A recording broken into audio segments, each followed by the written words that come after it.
Eğer biz 3 saat ettik var ya. Siz 3 saatin doğrula. Heleylerden de 3 saat. Erkeklerden de 3 saat. İnşallah Allah'ın velisi olursun. Günmeğin eve gidersin.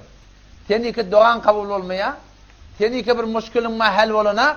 Muşkül nerede? Muşkül menne. Ya imtihan ya bela. Başı gözüne yoksa da şanslı oldun. Sobanın tayağından mı oldun? Gelinin ayağından mı oldun? Ya imtihan ya bela. Her kim halini ödü bilir. Ama Allah muşkülü hal edecek.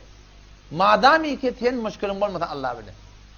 Üstadı doğrulamalı. Erkeklerden üstad.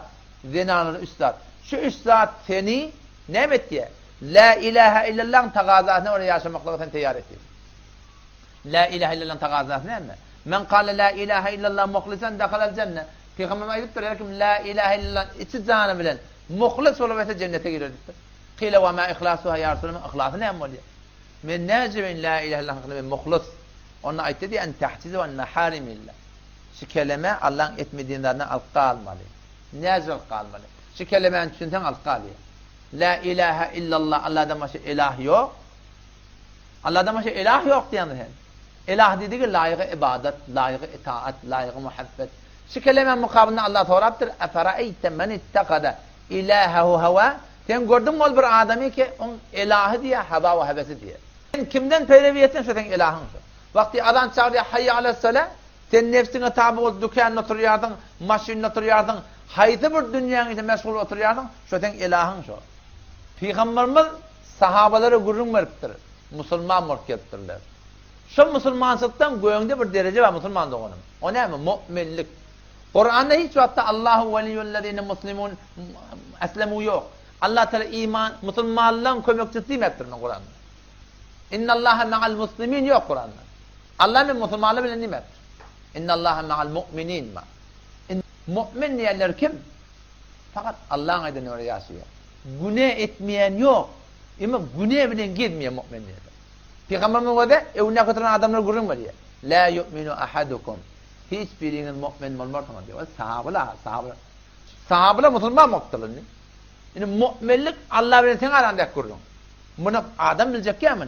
Yürekteki duygu, iman, dışarıda nimet birine Peygamber de bilen akbar Allah biliyor. La yu'minu ahadukum. Hiçbirinin mümin olmaz. Yarısı mümin olmasın diye de. Ne mi deyin? Hatta yekune havahu teban lima ci'tu bihi. Ta madami ki senin kahişat-ı nefsani ben getiren şeriatıma tabi olmasa sen mümin ne diyor Peygamber? Mümin olmak şey. Mümin diyenler ne mi? Kahişat-ı nefsani şeriata tabi olmalı. Kahişat-ı nefsani ve iyetin geliyor. İyicik adın o da iki tane dokuma var. Start, stop. Tesnat duğum, iyetin geliyor. Ne mi? Falan da. Halal mı? Startı vur. Haram mı? Stopta durma oluyor. İçedin geliyor. Halal mı ya haram mı? Gödedin geliyor. Halal mı ya haram mı? Kahişat-ı nefsani gelip du sensin şeriata tabi etmemişsin. La yu'minu ahadukum hiçbirinin mümin olmazsan olur. Hatta yekune havahu ta zamani ki kahişat-ı nefsaniydi teban lima ci'tu bihi men Resul'ün getiren şeriatına tabi olmalı diye. Sünnetlere Allah Resulü'nün aydınına ödün sonra tabi etmek. Kahişat-ı nefsani var. Sonra onun iki tane gözüne var. Sen yürek var Allah'ın tecelli gazı. Yürek sen her nezere gelip ulaşır. O size gelip ya kavudat geliyor ya terekedat geliyor yüreğe. Sen şu an kavutunu Allah'dan bilip amel etmeli. Tereketine şeytandan nefisten için önüne durmalı. Sen zor vasıf edip Müslümanlar. 3 saat cahine getireydi o da. Avval baştan lokman doğrular. İyiyen lokman halal olsun. Ansın doğru yerden olsun. Kattım ağrım yeri olmasın. Ahunun nefilin merdari, ekerdunun nefilin merdari. Bolmaya. Doğurtuya da varmalı, eğirtuya da nimeli. Bolmaya. Sadakadan nimeli, tammeyitten nimeli. Bolmaya. İyiyen adın gördü. Baryan cereteyinde ne mi iyiyen? Halal mı şey? Bir hanabeden katlaşayan kullen derset. İyi mi? Bartan bar iyi mi? Şu an ne maşin ne şey? Paraydın gördü. 35 litre tutuyor. 35 litre bildiğin yarım litre tensiyon var akın geri ayrılıyor. Patır pat. Öyle bol başıma buravan götürecek öyle. Ne mi deyip? Soğuktu da orada. Başı hem de doğru ha. Soğuktu da orada. Vakti Müslüman lokman doğru olmasa doğan kabul olmuyor. Yani yakıpta orada otalımdan kurda sorulunda. Evet dilbine aitti. Ne mi diye biliyor musun? Ben gece yatağımda dua edip yatıyor. Ya Allah mertine ma turuz. Tawfik bulanak diýip. Näme diýip? Müşkil nerede? Oturup gurrun etdik müşkil şuna soğuktundan. Şun logmata doğurdu. Allah doğan kabul etmeye. Bayet logma doğru bolmaz. İkilenizden näme? Saqqal bolan näme? Saqqal. Şu peýgamberiň sünneti. Şu bir tutum bolmaly. Mundan da bir tutum, ondan da bir tutum, etekden de bir tutum. İslenizden erkek adamın topuğu hemişe görünüp gelmeli. Zenanın topuğu görünüp doğurdu. Erkek adamın topuğu görünmese doğurdu. Şu 3 saat zayına gelen näme bolýar? Sen şu 3 saat amade et diye. Näme? Halktan elçekler. Halk näme? Şu Türkmeni olakan şu aşyla halka wala bolbermeli. İýle wala bolbermeli. Sen şu 3 saatyň dogurla, teleke toýa barmajak olan halkyň onda durarsan. Taamyt iýmejek olan durarsan. Teleke doğasyna tiresek bolýar. Arasy bolýar. Sen sada Allah narda diýip barýakyň sen onda durjak, sen onda durmar bolarsan. Oğam şu seni kaldırıyor da sen onu. Edermelik var sende. Durmukur da sendeki. Oğam sakkalını da koyanda, o barmak somat yazdı. Ne açığın? Ay bu onu mesjigirimin. Sen şeriatın haydi bir oruna var. Bir ne açığın attakarla, koyarla sonra. Attakın da kında. Bunkum bir de Müslümanlığın derek kep çekmeyecek buraya. Şoku da attı arası. Peygamberin sünnetini günne günah aşgalana koymalı. Olukan günah Müslümanlığı. Ondan sonra da şey ispat ederler. Sudan geçecekler bunu ayan çelmek gelmeli. Ne et beňe? Farsa kemelini, farsa kemelini. Peygamberime meňe sözak bolýar. Hazrat Osman radıyallahu anhu wagtyke gitdi Sulh Hudeybiye'de Peygamberime onu öýerýärsinler. Bar Mekke diye. Şola bilen gurrun etdi. Baldyr görnüpdi diye. Munyň näme diýdiler diye. Onu Habibim şeýt diýdi. Onam şu taýda musulmandan onu şu üstad dogurlaýdy. Taammy da dogurlaýdy.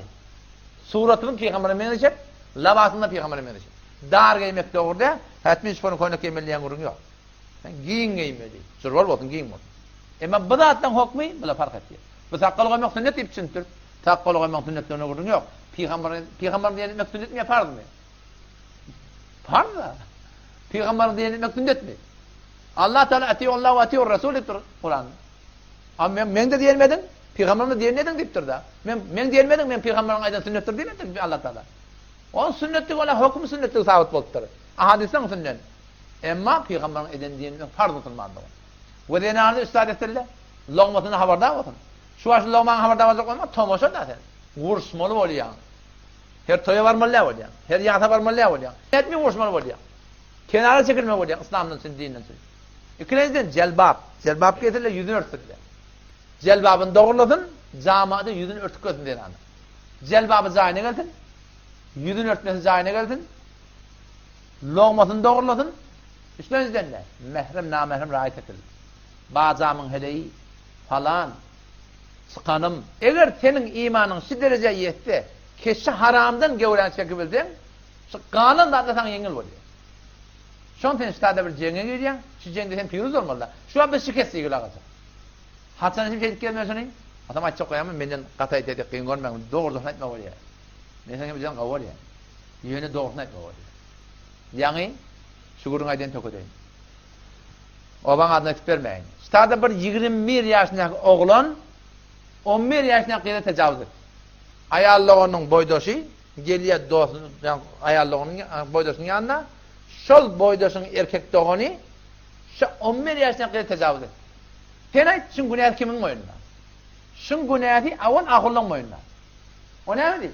Takdirzan, nerede? Elleş başına. Kalancan kavmi, korgun ne? Hele bilen elleşmelle diyen gurrun, hele bilen erkeğin anı perde olmalı, heleli juda, erkek juda diyen perdeni, hayani, şermi, düşmi, fikri kulen ayırıp durur Türkmenler. O vakti yıkadan ol ot bu da değeri, üyüşen yerine göçer da, sen başa ne man tamam bana? Yumrukkalı olan bir tane zalimin eline düşüptür, onun eline ne mi diyebilecek o? Şu da attır başa bela getiriyor. Şundan da aydılmaptır. Günah kimin ki? Onun için ağulasını aydılmaptır da. O öyle şikayet verle. Yani Muhatta İmam Muhammed rahmetullahi aleyh, İmam Adam'ın şagirdi da, sahab sada Peygamber'in hadisine etti ya, inni la usafi'un nisa, men heliyle ben illeşmeyin diyor Peygamber. Peygamber illeşene heliyle bilen. Bu zamanın piridir, yine buradadır, rahatça heliyle ben illeşe, yok, yüreği doğru akayım. Yalnız Müslüman da o. Men adam bilen tarafta ya, amal bilen taraf. Şurada doğrulanmalı, ben de doğrulanmalı Müslüman.